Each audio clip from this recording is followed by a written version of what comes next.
ಓಂ ಶಕ್ತಿ ಅಂಗಾಳಮ್ಮ ಓಂ ಶಕ್ತಿ ಅಂಗಾಳಮ್ಮ ಉಯ್ಯಾಲೆ ಆಡುತ್ತಾಳೆ ಓಂ ಶಕ್ತಿ ஆடிப்பூரம் பூத்தவளே ஆதிபராசக்தி நாடி வரும் இதயமெல்லாம் நலம் புரியும் சக்தி. ಆದಿಪರಾಶಕ್ತಿ ಅಮ್ಮನವರ ಶಕ್ತಿಪೀಠ ದೇವಸ್ಥಾನ ಜೀವನ್ ಭೀಮನಗರ ಶಕ್ತಿ ದೇವತೆ ಅಮ್ಮನವರ 43ನೇ ವಾರ್ಷಿಕೋತ್ಸವ ಹಾಗೂ ಹಸಿ ಹೂವಿನ ಕರಗ 72 ಅಡಿ ರಥೋತ್ಸವ 8,001 ಲೀಟರ್ ಹಾಲಿನಿಂದ ಅಭಿಷೇಕ ಮತ್ತು 36ನೇ ಉಚಿತ ಸಾಮೂಹಿಕ ವಿವಾಹ ಕಾರ್ಯಕ್ರಮ ಆಗಸ್ಟ್ 14ರಿಂದ 23ರವರೆಗೆ ವಿವಿಧ ಧಾರ್ಮಿಕ ಮತ್ತು ಸಾಮಾಜಿಕ ಸಾಂಸ್ಕೃತಿಕ ಕಾರ್ಯಕ್ರಮ. ದೇವಾಲಯದಲ್ಲಿ ವಿಶೇಷ ಅಲಂಕಾರ, ವಿಶೇಷ ಪೂಜೆ, ದೀಪಾಲಂಕಾರ, ಕಂಕಣ ಪೂಜೆ, ಗಂಜಿ, ಮಡಿಕೆ ಮೆರವಣಿಗೆ, ಮಹಾಮಂಗಳಾರತಿ, ಪ್ರತಿನಿತ್ಯ ಅನ್ನದಾನ ಕಾರ್ಯಕ್ರಮ, ವಿವಿಧ ರಾಜಬೀದಿಗಳಲ್ಲಿ ವೈಭವಿತವಾದ ಅಮ್ಮನವರ ಮೆರವಣಿಗೆ. ಸಹಸ್ರಾರು ಸಂಖ್ಯೆಯಲ್ಲಿ ಭಾಗವಹಿಸಿ ದೇವರ ಕೃಪೆಗೆ ಪಾತ್ರರಾಗಿ.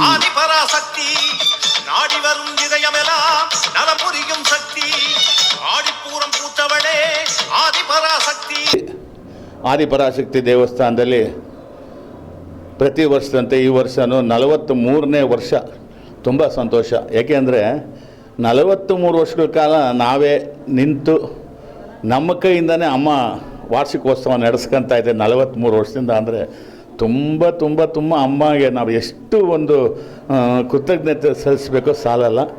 ಆದ್ರೇನು 43ನೇ ವರ್ಷದ ವಾರ್ಷಿಕೋತ್ಸವ 14ನೇ ತಾರೀಕಿಂದ 23ನೇ ತಾರೀಕುವರೆಗೂ 10 ದಿನ ಕಾರ್ಯಕ್ರಮ ಇದೆ. 10 ದಿನವೂ ಅನ್ನದಾನನೂ ಮಧ್ಯಾಹ್ನ ಡೈನಿಂಗ್ ಟೇಬಲಲ್ಲಿ ಎಲ್ಲರಿಗೂ ಊಟದ ವ್ಯವಸ್ಥೆ ಇದೆ. ಎಷ್ಟೇ 1000 ಜನ ಬಂದರೂ ಎಲ್ಲರಿಗೂ ಊಟದ ವ್ಯವಸ್ಥೆ. ಸಂಜೆ ಟೈಮಲ್ಲಿ ಪ್ರಸಾದ ವಿನಿಯೋಗ ಇರುತ್ತೆ. ಒಂದಿನ ಹಸೆ ಕರಗ ಇದೆ, ಒಂದಿನ ರಥೋತ್ಸವ. 63 ಅಡಿ ರಥೋತ್ಸವ ಬೆಂಗಳೂರು ನಗರದಲ್ಲಿ ನೀವು ಯಾರೂ ನೋಡಿರೋಕ್ಕೆ ಸಾಧ್ಯ ಇಲ್ಲ. ಆದರೆ ನಮ್ಮ ದೇವಸ್ಥಾನದಲ್ಲಿ ಪ್ರತಿ ವರ್ಷ 63 ಅಡಿ ಆ ರಥೋತ್ಸವ ನಡೀತೆ. ಗುಂಜು ಅಂತ ಹೇಳ್ತಾರೆ, ಈ ವಿಲೇಜ್ಗಳಲ್ಲಿ ಗುಂಜು ಅಂತ ಹೇಳ್ತಾರೆ. ಅದನ್ನು ನಾವು ಪ್ರತಿ ವರ್ಷ ಇಲ್ಲಿ ಮಾಡಿಸ್ತಾ ಇದ್ದೀರಿ. 63 ಅಡಿ ರಥೋತ್ಸವ ಇದೆ. ಅದಾದ ನಂತರ ಅಮ್ಮನವರ ಪ್ರತಿದಿನ ಒಂದೊಂದು ಕಾರ್ಯಕ್ರಮ. 8,000 ಲೀಟ್ರ್ ಒಂದು ಟ್ಯಾಂಕರ್ ಹಾಲಿಂದ ಹಾಲಾಭಿಷೇಕ ಇದೆ.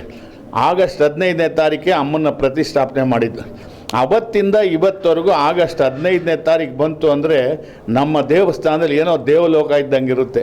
ಯಾಕೆಂದರೆ ಭಕ್ತಾದಿಗಳೇ ಹೆಣ್ಣು ಮಕ್ಕಳಾಗಲಿ ಗಂಡು ಮಕ್ಕಳಾಗಲಿ ವಯಸ್ಸಾದವರಾಗಲಿ ಚಿಕ್ಕವರಾಗಲಿ ಮಕ್ಕಳಾಗಲಿ ಗರ್ಭದ ಗುಡಿ ಒಳಗಡೆ ಹೋಗಿ ಅವರೇ ಅವ್ರ ಕೈಯಿಂದ ಹಾಲಾಭಿಷೇಕ ಮಾಡೋ ಒಂದೇ ಒಂದು ದೇವಸ್ಥಾನ ಅಂದರೆ ಆದಿಪರಾಶಕ್ತಿ ದೇವಸ್ಥಾನ.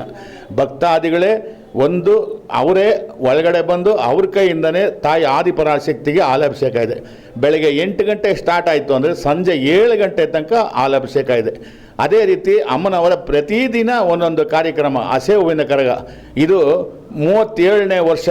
37 ವರ್ಷಗಳ ಕಾಲ ಅಮ್ಮನವರ ಈ ಹಸೆ ಕರಗ ಬೆಂಗಳೂರಿನಲ್ಲಿ ಸುಪ್ರಸಿದ್ಧವಾದ ಧರ್ಮರಾಜ ದೇವಸ್ಥಾನದಿದ್ದು. ಆದರೆ ಇಲ್ಲಿ ನಮ್ಮ ಆದಿಪರಾಶಕ್ತಿದು 36 ವರ್ಷಗಳಿಂದ ಈ ಕರಗ ಹಸೆ ಕರಗನ ನಾವು ಪ್ರಯತ್ನವಾಗಿ ಮಾಡ್ಕೊಂಬರ್ತಾಯಿದ್ದೀವಿ. ಈ 3 ವರ್ಷದಿಂದ ನಮ್ಮ ಮಗ ಅವರು ಈ ಒಂದು ಗಜೇಂದ್ರ ಅನ್ನೋರು ಈ ಕರಗನ ಎತ್ತಾರೆ. ಶಕ್ತಿ ಕರಗ. ಈ ಶಕ್ತಿ ಕರಗ ಅನ್ನೋದು ಸರ್ವಸಾಧಾರಣ ಮನುಷ್ಯನ ಕೈನಲ್ಲಿ ಆಗೋದಿಲ್ಲ. ಯಾಕೆಂದರೆ ನೀವೆಲ್ಲ ಊರುಗಳ ಕಡೆ ನೋಡ್ತೀರ ಒಂಥರ ಇರುತ್ತೆ. ಆದರೆ ಈ ಹಸೆ ಹೂವಿನ ಕರಗ ಅಂದರೆ ತುಂಬ ವಿಜೃಂಭಣೆ ಆಗಿರುತ್ತೆ, ತುಂಬ ಸಂತೋಷ. ತಾಯಿ ವರ್ಷಕ್ಕೆ ಒಂದು ಟೈಮ್ ಮಾತ್ರನೇ ಆಚೆ ಬರೋದು. ದೇವ್ರನ್ನ ನಾವು ಎದುರಿನಲ್ಲಿ ನೋಡೋಕ್ಕಾಗಲ್ಲ. ಈ ಕರಗದ ರೂಪದಲ್ಲಿ ದೇವ್ರನ್ನ ನಾವು ನೋಡುವಂಥ ಒಂದು ಸಂಪ್ರದಾಯನ ನಮ್ಮ ಹಿರಿಯರುಗಳು ನಮ್ಗೆ ಹೇಳ್ಕೊಟ್ಟಿರೋದು ಈ ಕರಗದ ರೂಪದಲ್ಲಿ ಬರ್ತದೆ ದೇವರು ಅಂತ. ಆದರೆ ಆ ಕರಗದ ನೋಡೋಕ್ಕೆ ನಾವು 2 ಕಣ್ಣು ಸಾಲೋದಿಲ್ಲ. ಆ ಥರ ಒಂದು ಕರಗ ರಥೋತ್ಸವ ಮತ್ತು ಅಭಿಷೇಕ ಅಲಂಕಾರಗಳಿರುತ್ತೆ. 9 ದಿನ ಕಾರ್ಯಕ್ರಮ, 10 ದಿನ ಅನ್ನದಾನ ಇರುತ್ತೆ. ಭಕ್ತಾದಿಗಳು ಹೆಚ್ಚಿನ ಸಂಖ್ಯೆಯಲ್ಲಿ ಬಂದು ಅಮ್ಮನ ದರ್ಶನ ಮಾಡ್ಕೊಂಡು ಹೋಗಿ. ದಿನನಿತ್ಯ ನಡೆಯುವಂಥ ಈ ಒಂದು ವಿಶೇಷವಾದ ಕಾರ್ಯಕ್ರಮ ಅನ್ನದಾನದಲ್ಲಿ ಪಾಲ್ಗೊಳ್ಳಿ. ಒಂದಿನ ಅಮ್ಮನ ಶಿರಡಿ ಸಾಯಿಬಾಬಾ ಅವರಿಗೆ ಹೋಮ ಇರುತ್ತೆ. ಅದೇ ರೀತಿ ಒಂದು ದಿನ ಆದಿಪರಾಶಕ್ತಿ ಹೋಮ ಇರುತ್ತೆ. ಸಾಮೂಹಿಕ ವಿವಾಹ ಇದೆ. ಯಾರನ್ನ ಅಕಸ್ಮಾತ್ ಮದುವೆಗಳಾಗುವಂಥವ್ರಿದ್ದರೆ ಈ ಟಿ ವಿ ನೋಡಿ ಚಾನಲ್ ನೋಡಿ ಯಾರನ್ನ ಸಾಮೂಹಿಕ ವಿವಾಹ ಆಗುವಂಥವ್ರಿದ್ದರೆ ನಮ್ಮ ದೇವಸ್ಥಾನಕ್ಕೆ ಬನ್ನಿ. 2 ಗ್ರಾಮ್ ತಾಲಿ ಕೊಟ್ಟು ಬಂಗಾರದ ತಾಲಿನೇ ಕೊಡ್ತೀರಿ. ಬಂದವರಿಗೆಲ್ಲ ಎಷ್ಟು 1000 ಜನ ಮದುವೆ ಜೊತೆಯಲ್ಲಿ ಬರ್ತೀರೋ ಅವ್ರಿಗೆಲ್ಲ ಊಟದ ವ್ಯವಸ್ಥೆನೂ ಮಾಡ್ತೀರಿ. ತಾಲಿ, ಸೀರೆ, ಪಂಚೆ, ಟೌಲು, ಶರ್ಟು, ಜಾಕೆಟು, ಕಾಲು ಉಂಗುರ, ಒಂದು ತಪ್ಪಲೆ, ಒಂದು ಚೊಂಬು, 2 ಗ್ಲಾಸು, 2 ತಟ್ಟೆ, ಒಂದು ಚಾಪೆ, 2 ತಲೆಮುಟ್ಟೆ, 1 ಕಾಮಾಕ್ಷಮ್ಮನ ದೀಪ ಇಷ್ಟು ಕೊಟ್ಟು ಅವ್ರಿಗೆ ನಾವು ಮದುವೆ ಮಾಡ್ತೀವಿ. ಒಳ್ಳೊಳ್ಳೆ ಸ್ವಾಮೀಜಿಗಳು, ಮಠಾಧಿಪತಿಗಳು, ದೊಡ್ಡ ದೊಡ್ಡ ವ್ಯಕ್ತಿಗಳಿಂದ ಆಶೀರ್ವಾದನೂ ಸಿಗುತ್ತೆ. ಈ ಎಲ್ಲ ಕಾರ್ಯಕ್ರಮ ಮಾಡಿಸ್ತಾ ಇರೋದು ಭಕ್ತಾದಿಗಳು, ನಾವಿಲ್ಲ. ಭಕ್ತಾದಿಗಳ ಸೇವೆಯಿಂದನೇ ನಡೀತಾ ಇರುವಂಥ ಈ ದೇವಸ್ಥಾನ ಒಂದು. ಎರಡನೇದು ಆದಿಪರಾಶಕ್ತಿ ನಡೆಸ್ತಾ ಇರೋದು, ಅಮ್ಮ ನಡೆಸ್ತಾ ಇರೋದು. ಭಕ್ತಾದಿಗಳು ಎಷ್ಟೇ ಜನ ಕೊಟ್ಟರೆ ನಡೆಸೋವಂಥವ್ರು ಇರಬೇಕಲ್ಲ, ಆದಿಪರಾಶಕ್ತಿನೇ ಈ ಜಾಗದಲ್ಲಿ ಇದ್ದುಕೊಂಡು ಈ ಕಾರ್ಯಕ್ರಮ ಎಲ್ಲ ನಡೆಸ್ತಾ ಇದೆ. ಈ ಚಾನಲ್ನವರು ಪ್ರತಿ ವರ್ಷ 1 ಸಲ 2 ಸಲ ಬಂದು ನಮ್ಮ ದೇವಸ್ಥಾನ ಕವರೇಜ್ ಮಾಡ್ತಾರೆ. ಅವ್ರಿಗೂ ಅವ್ರ ಕುಟುಂಬದವ್ರಿಗೂ ತಾಯಿ ಆದಿಪರಾಶಕ್ತಿ ಆಯುರ ಆರೋಗ್ಯ ಐಶ್ವರ್ಯ ಎಲ್ಲ ಕೊಟ್ಟು ಕಾಪಾಡಲಿ ಅಂತ ನಾವು ಕೇಳ್ತಿದ್ವಿ. ಓಂ ಶಕ್ತಿ.